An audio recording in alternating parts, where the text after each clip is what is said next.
আজকে ছোট বড় সবার ফেভারিট ক্যারামেল পুডিং রেসিপি নিয়ে চলে আসলাম। আজকে মাত্র 2টা ডিম আর 1 কাপ দুধ দিয়ে আমি এই ক্যারামেল পুডিংটা তৈরি করে দেখাবো। একটা পারফেক্ট সাইজের পুডিং তৈরি হবে আর আপনারা এটা 5 জন মতো খেতে পারবেন। তো আসসালামু আলাইকুম এভরিওয়ান, আমি Azadi. Welcome back to my Azadi's kitchen and blog. তাহলে চলুন আমরা ঝটপট রেসিপিটা দেখে নেই। তো পুডিং তৈরি করার জন্য আমরা প্রথমে ক্যারামেল তৈরি করে নেব। এর জন্য একটি পাত্রে নিয়ে নিচ্ছি 1/3 কাপ চিনি। চিনিটা একটু বেশি করে নেওয়ার চেষ্টা করবেন, তাহলে ক্যারামেলটা অনেক বেশি সুন্দর হয়। সাথে আমি 1 টেবিল চামচ পানি দিয়ে দিয়েছি। আপনারা চাইলে পানি ছাড়াও এটা করে নিতে পারেন। তো পানি দিয়ে করলে আমার মনে হয় যে কালারটা একটু বেশি সুন্দর আসে, এই জন্য আমি পানি ব্যবহার করেছি। তো অনবরত নেড়ে ক্যারামেলের সুন্দর কালার হয়ে আসা পর্যন্ত অপেক্ষা করব। যখন দেখবেন এরকম কালার আসা শুরু হয়েছে, সে পর্যায়ে আরও বেশি করে নাড়তে হবে যাতে পুড়ে না যায়। যখন একটু সুন্দর গোল্ডেন কালার হয়ে যাবে, সে পর্যায়ে এটাকে আমি নামিয়ে নেব। এটাই হচ্ছে পারফেক্ট কালার। এর থেকে বেশি কালার করা যাবে না। যদি এর থেকে বেশি কালার করে ফেলেন তাহলে কিন্তু ক্যারামেল খেতে তিতা লাগবে। এখন অন্য একটি মিক্সিং বোলে নিয়ে নিচ্ছি 2টা বড় সাইজের ডিম। ডিম 2টা রুম টেম্পারেচারে রয়েছে। এখন মিষ্টির জন্য আমি এখানে 1/3 কাপ পরিমাণ কনডেন্স মিল্ক ব্যবহার করছি। আপনারা চাইলে এখানে চিনি ব্যবহার করতে পারেন, তবে সেক্ষেত্রে চিনিটা দুধের সাথে জাল করে গলিয়ে নিতে হবে। তবে আমি প্রেফার করব কনডেন্স মিল্ক ব্যবহার করতে, এতে করে পুডিংটা অনেক বেশি ক্রিমি হবে। এখন ফ্লেভারের জন্য আমি 1 চা চামচ ভ্যানিলা এসেন্স দিয়ে দিয়েছি। এখন একটা হ্যান্ড উইক্স দিয়ে সব কিছুকে খুব ভালো করে মিশিয়ে দিতে হবে যাতে কোনো লাম্পস না থাকে। সব কিছু ভালো করে মিশে গেলে আমি এখানে 1 কাপ জাল করে নেওয়া দুধ দিয়ে দিচ্ছি। আমি 2 কাপ দুধকে জাল করে 1 কাপ করে নিয়েছি।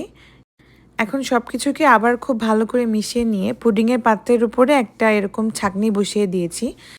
এই ছাঁকনি দিয়ে আমি পুডিংয়ের মিক্সচারটাকে এরকম ছেঁকে নেব। এতে করে যদি কোনো দলা বা এর কোনো লাম্পস থাকে সেটা এই ছাঁকনিতে আটকে যাবে, তাহলে পুডিংটা অনেক বেশি স্মুথ হবে।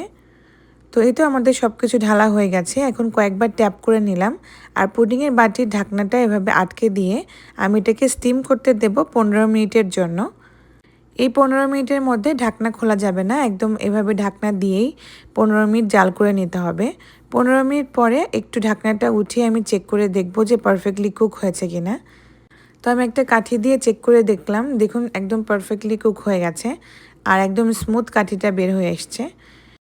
এখন পুডিংটাকে নর্মাল টেম্পারেচারে ঠান্ডা করে নেব। ঠান্ডা হয়ে গেলে আমি নর্মাল ফ্রিজে রেখে দেব 1 ঘন্টার জন্য। 1 ঘন্টা পরে আমি এটাকে সার্ভ করে নেব। এই যে দেখুন 1 ঘন্টা পরে একদম পারফেক্টলি সেট হয়ে গেছে। পুডিংটাকে আনমোল্ড করার আগে অবশ্যই চারিদিক দিয়ে এভাবে ছুরি দিয়ে কেটে দেবেন বা চামচ দিয়ে কেটে দেবেন। এতে করে পুডিংটা আনমোল্ড খুব পারফেক্টলি হয়ে যাবে। এখন যে পাত্রে সার্ভ করবেন সেই পাত্রটা পুডিংয়ের বাটির উপরে বসিয়ে দিয়ে উল্টে দিতে হবে। এই তো দেখুন পারফেক্টলি পুডিংটা বের হয়ে এসেছে আর মাশাআল্লাহ অনেক সুন্দর কালার হয়েছে। তো আমার এই রেসিপি ফলো করে বানালে ইনশাআল্লাহ আপনাদের পুডিংটা অনেক বেশি পারফেক্ট হবে। আর আমার এই ভিডিও ভালো লাগলে অবশ্যই একটা লাইক আর সাবস্ক্রাইব করে আমার পাশে থাকবেন। আর হ্যাঁ, বেল বাটনে ক্লিক করে রাখবেন, তাহলে পরবর্তী ভিডিওর নোটিফিকেশন আপনাদের কাছে চলে যাবে। আর যদি ঝটপট ইনস্ট্যান্ট পুডিং তৈরি করতে চান তাহলে সেই রেসিপির লিংক আমি ডেসক্রিপশন বক্সে দিয়ে দেব। আপনারা যে চেক করে আসতে পারেন, ইনশাল্লাহ সেটাও খুব পছন্দ হবে। তাহলে আজকের মতো এই পর্যন্তই। দেখা হবে অন্য কোনো রেসিপিতে। সেই পর্যন্ত সবাই ভালো থাকবেন আর আমার জন্য অনেক অনেক দোয়া করবেন।